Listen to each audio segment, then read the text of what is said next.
Hola amigos, soy Manuel Ávila y esto es Espiritualidad y Ciencia.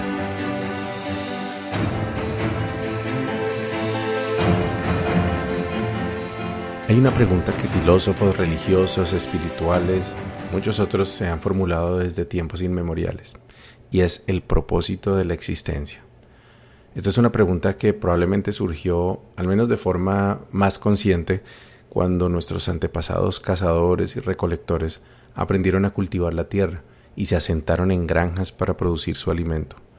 Antes de eso, la vida era demasiado agitada y los pequeños grupos de humanos que pasaban sus días recorriendo las praderas africanas en búsqueda de alimentos y caza, tenían muy claro el propósito central de su vida, y era sobrevivir hasta el día siguiente.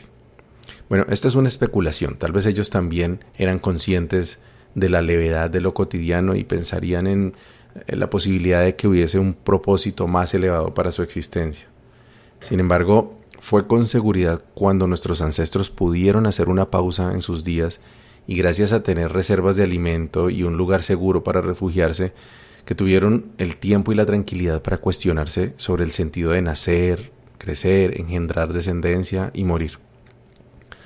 La religión ha estado históricamente muy pronta a dar una respuesta a esta pregunta existencial, porque el propósito de la existencia está directamente ligado al propósito de la existencia de la propia religión.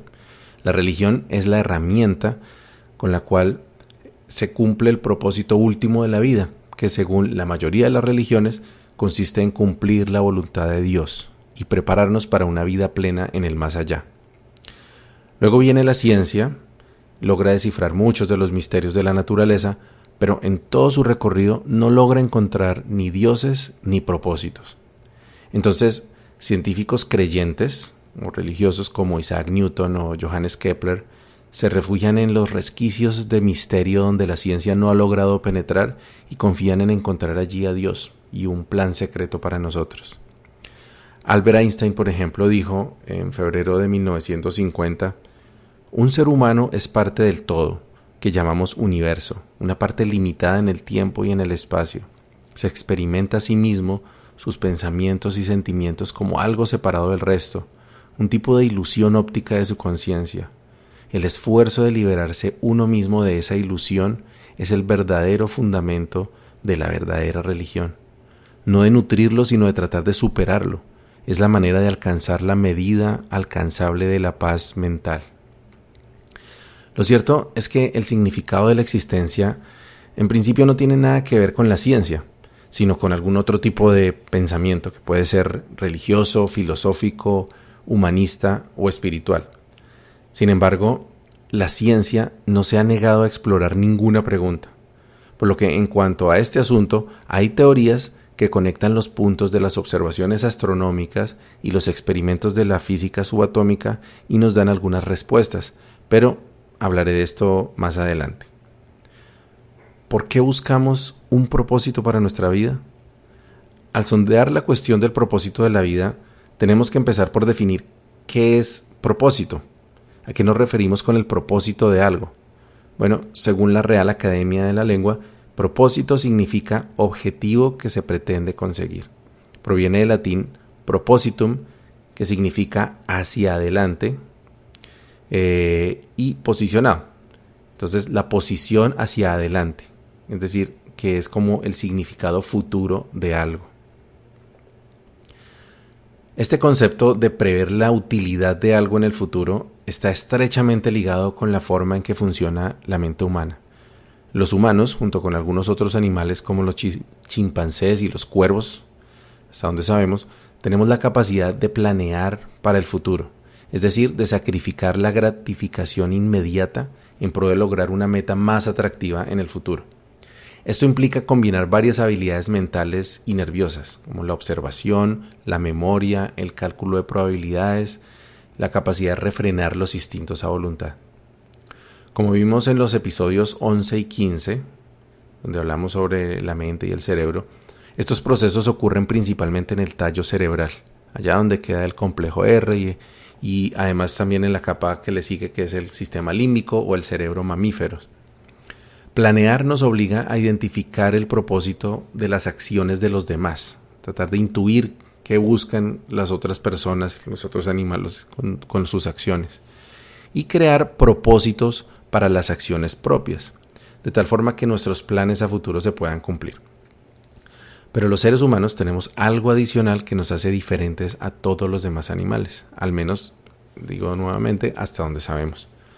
Además de planear para el futuro, los humanos, gracias a nuestra desarrollada corteza cerebral y especialmente el lóbulo frontal, somos capaces además de observar nuestra propia conciencia. El Homo sapiens tiene el don y también la maldición de ser consciente de su propia existencia, y esto es el origen de la terrible consecuencia que somos conscientes de nuestra propia muerte. Digo que es una terrible consecuencia porque ser conscientes de nuestra propia existencia y también de nuestra propia muerte nos crea una difícil paradoja. Somos capaces de planear y construir megaobras, naciones, imperios, tecnología y hasta realidades virtuales, pero todo se estrella contra la cruel realidad que algún día dejaremos de existir, al menos en este mundo físico que conocemos. Luego viene el impulso de aferrarnos a la creencia de una vida más allá de la muerte, pero este es un tema del que también hablaré en otro episodio. De manera que quedamos aquí, conscientes de que por alguna razón somos materia orgánica que ha cobrado conciencia y que tenemos un tiempo limitado. ¿Para qué? ¿Por qué tenemos que vivir con esta espada de Damocles de la muerte siempre pendiendo sobre nosotros? ¿Para qué la conciencia si podríamos simplemente andar por la sabana recolectando frutos y viviendo en el eterno presente como hacen muchos animales? Incluso, ¿para qué la vida si podríamos ser simplemente polvo estelar viajando alrededor de una estrella por toda la eternidad sin conciencia ninguna? ¿O para qué existir si podríamos simplemente ser la nada? O más bien no ser. Bueno, si estas preguntas dispararon tu angustia existencial, te ofrezco disculpas. Pero no te pasa solo a ti. Casi todos los seres humanos sentimos en algún momento ese agobio de encontrar respuestas a estas inquietudes. Algunos se refugian en el poderoso recurso de la fe. Si puedes creer que todo lo que pasa en tu vida es parte de un plan divino y que al final todo se verá recompensado con una vida de placeres y de gozo en el más allá, entonces no tienes la necesidad de indagar más o de construir un propósito que no dependa de la divinidad. Lo que sí seguramente tienes que hacer es defender tu creencia a capa y espada, porque la fe no puede cumplir su propósito si abres tu mente, así sea un poquito, a la posibilidad de que la realidad sea diferente. Esta es una de las razones por las que tantas religiones son capaces de librar guerras y de matar en nombre de su Dios. Creer que aquello que le da propósito a mi vida es real implica que todo aquello que sea incompatible con esa creencia tiene que ser falso. Por lo tanto, las religiones de otros tienen que ser falsas. Bueno, algunos dicen, hay 1000 maneras de llamar a Dios, pero al final es el mismo Dios. Pero esto no funciona en todos los casos, porque para el cristianismo la muerte es el paso al cielo, o al purgatorio, o al infierno, mientras que para el hinduismo es el momento de migrar a otro cuerpo en una nueva reencarnación. O es lo uno o es lo otro, no puede ser las dos cosas a la vez.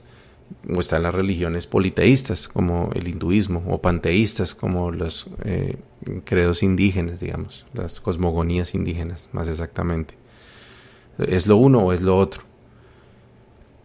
Mientras que la religión nos pide que tengamos fe en el propósito de la vida que ellos nos sugieren, o que sus textos sagrados nos sugieren, que es usualmente tener una vida piadosa, servicial con los demás, cumplir con las reglas establecidas por las autoridades de esa religión, por supuesto, para que Dios nos vea con buenos ojos y nos lleve a una mejor vida después de la muerte. Es decir, se concentra en la cuestión del propósito de la vida de cada individuo, el propósito de mi vida como individuo, no de la vida como tal. La ciencia, en cambio, se interesa más por el propósito de la vida en general. ¿Para qué la vida? ¿Para qué existe la vida? Y no solamente cosas inertes, como un fenómeno natural. Explicar el propósito de los genes, de las células o del sexo desde el punto de vista de la evolución natural es relativamente fácil, porque estos y muchos otros fenómenos biológicos comparten el propósito principal que impulsa la vida y que es la supervivencia. La naturaleza ensaya millones de configuraciones diferentes a través de millones de años y así va refinando tanto el producto de la evolución, que son los seres vivos, como el proceso mismo de la selección natural, también se va refinando a sí mismo.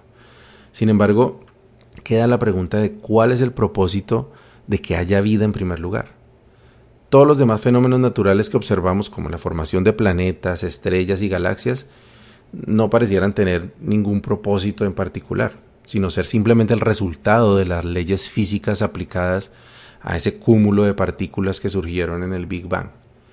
Pero la vida, más aún cuando es al parecer extremadamente rara en el universo, porque pues no hemos encontrado seres vivos en ningún otro planeta o cuerpo celeste, nos parece que es mucho más que una simple coincidencia o una consecuencia de las leyes de la física. ¿Para qué se origina la vida? Bueno, como es tradición, es aquí donde incluso algunos científicos le ponen el tapete rojo a Dios y proclaman que debe haber una inteligencia superior interesada en crear seres vivos y seres conscientes para que experimenten su creación. Esto es lo que algunos científicos conocen como el Dios de los vacíos, porque vamos corriendo a Dios a medida que vamos ganando en comprensión científica y lo dejamos solamente para explicar las cosas que todavía no comprendemos. En el caso actual, por ejemplo, la materia oscura. Entonces hay quienes dicen, no, es que la materia oscura es Dios realmente que mantiene unido el universo. Pues es posible que estemos a punto de correrle la cerca otra vez a Dios si se confirma un modelo matemático creado por el físico estadounidense Jeremy England, que se llama adaptación impulsada por disipación. Ese es el nombre del modelo matemático y que es también un postulado teórico. Lo que plantea este modelo es que cuando un grupo de átomos es influenciado por una fuente externa de energía, como el Sol por ejemplo, y ese grupo de átomos está rodeado por un entorno cálido como un océano o una atmósfera, con frecuencia se empezará a reestructurar gradualmente ese cúmulo de átomos para dispersar cada vez más energía. Esto está relacionado con la segunda ley de la termodinámica, que también se conoce como la ley de la entropía, que determina que la energía tiende a dispersarse o expandirse a medida que el tiempo pasa. La entropía es la medida de esta tendencia a dispersarse.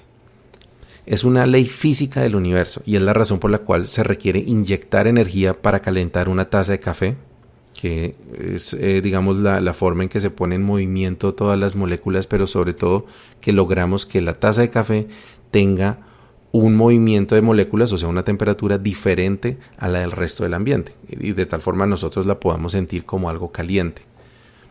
Los átomos del café de forma espontánea van a interactuar con los átomos del aire de la habitación una vez que hemos terminado de calentar, de aplicar energía, y esta energía se va a empezar a disipar, se va a empezar a irradiar hasta que tanto el aire como el café vuelvan a estar en la misma temperatura.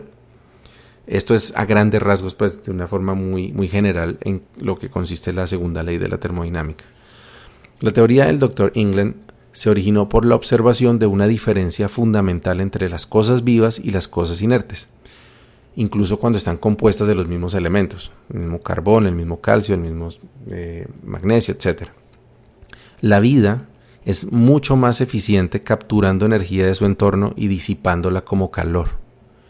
Si se comprueba experimentalmente, que pues hasta el momento las observaciones claramente así lo demuestran, se podría demostrar que el propósito de la vida desde el punto de vista científico no es otro que contribuir con la entropía del universo, es decir, capturar tanta energía como sea posible y disiparla de la forma más eficiente.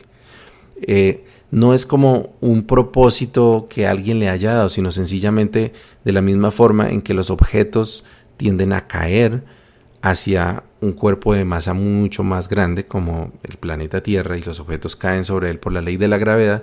Entonces, por esta ley de la termodinámica, los átomos tenderían a formar estructuras cada vez más complejas que vayan permitiendo disipar de una forma más eficiente la energía que se recibe.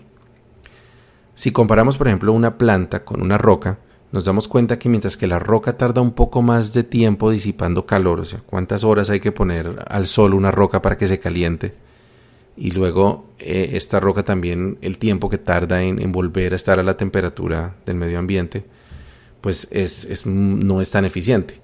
Una planta, en cambio, es mucho más eficiente absorbiendo energía porque transforma rayos ultravioletas y libera radiación infrarroja.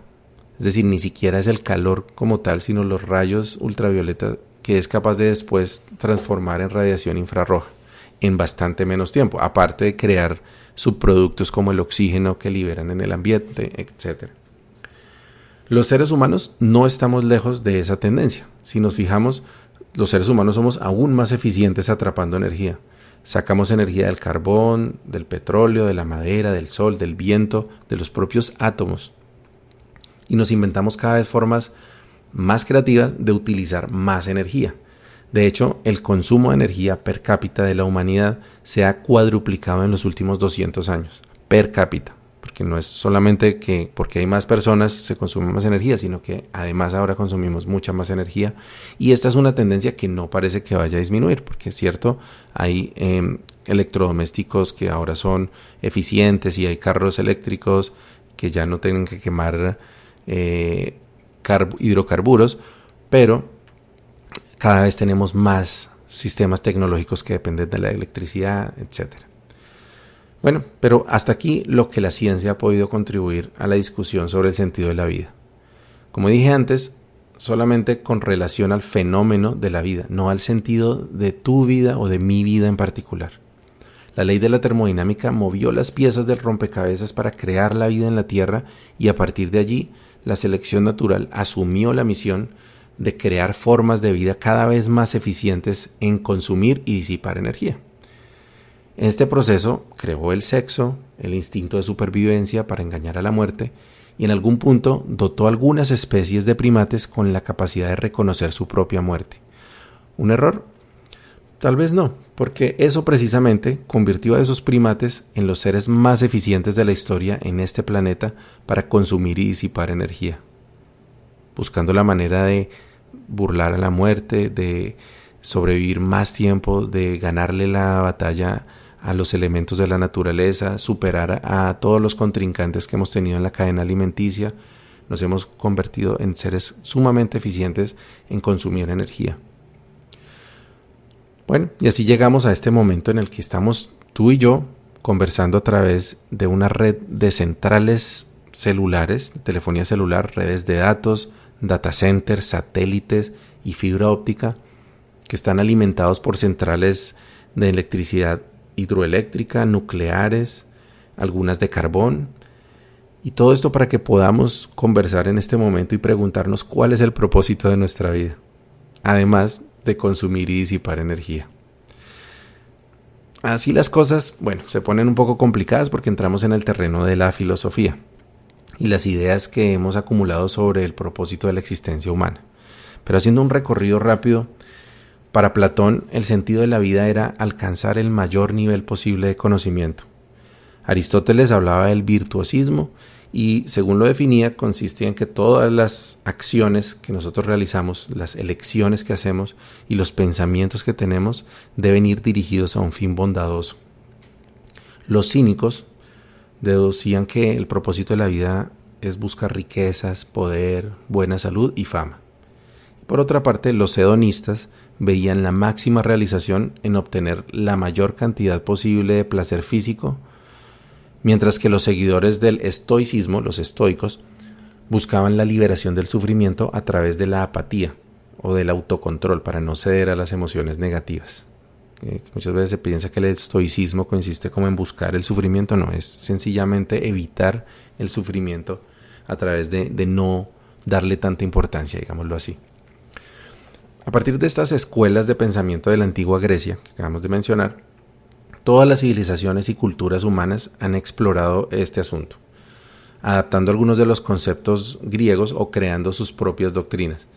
Sería muy difícil siquiera enumerar todas las doctrinas o formas de pensamiento con respecto al propósito de la vida que han existido, pero para la discusión vale la pena ver las dos visiones más extremas del propósito humano.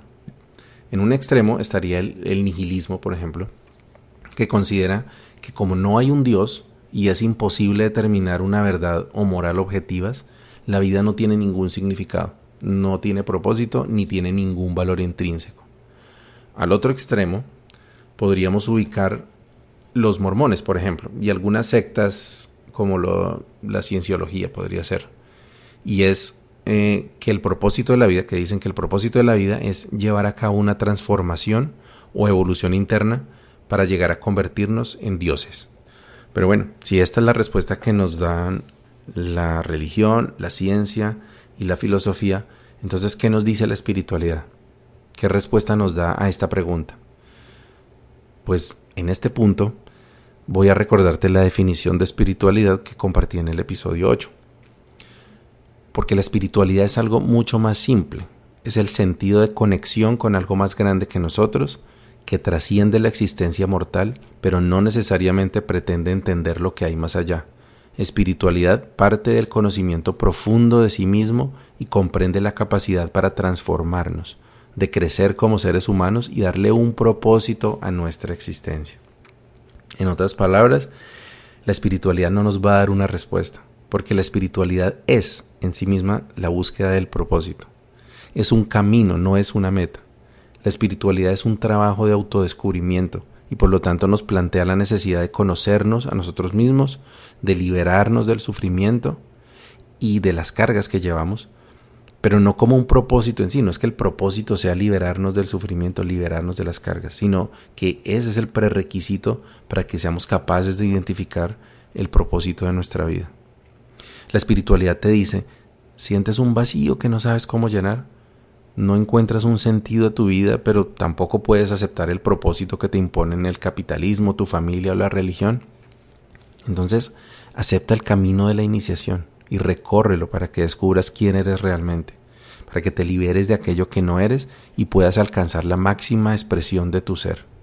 Como decían nuestros ancestros muiscas, para que encuentres tu Yetzakua, que quiere decir el lugar del cosmos que te corresponde.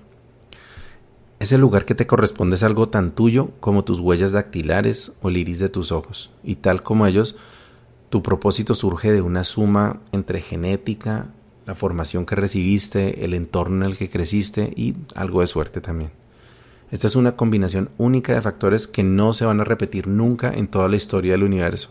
Y por eso podemos decir que el cosmos ha dispuesto todo para que encuentres y realices tu potencial. Pero puede ser que aún no tengas claro cuál es tu propósito, así que ¿cómo puedes reconocerlo? Muchas personas creen, y yo concuerdo, que cuando cumples tu propósito, el objetivo de tu vida, te sientes en casa. Tienes certeza, sabes que a pesar de que haya otras cosas que podrías o quisieras hacer, ninguna otra te llena igual. Ninguna otra calma tu espíritu. Ahora, tener un propósito no quiere decir que solamente hagas una cosa en tu vida. No se limita a una profesión, a un arte o a un proyecto. Muchas veces tu propósito se manifiesta de muchas formas en distintos contextos. Entonces, por esta razón, muchas personas pueden creer que no tienen un propósito definido. Y ahí es donde resulta clave la autoobservación para comprender por qué hacemos lo que hacemos. Puede ser que estemos en la búsqueda, pero también puede ser que ya hayamos encontrado nuestro lugar y simplemente no lo estemos viendo. Una forma de hacer este análisis es a través de un framework que escuché en mi camino en varias oportunidades, y es el de tus intereses, tus habilidades, tus talentos y tus dones. Entonces vamos a ver rápidamente estas 3 partes. Bueno, 4 con los intereses.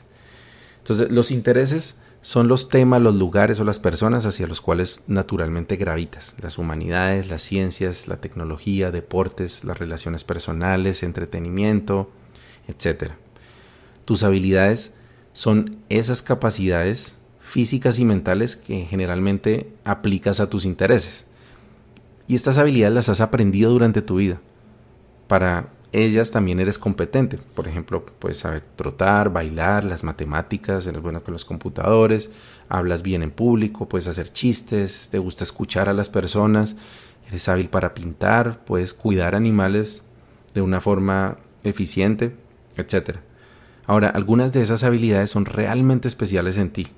Las has practicado durante muchos años y sabes que eres mejor en ellas que la mayoría de las personas que conoces.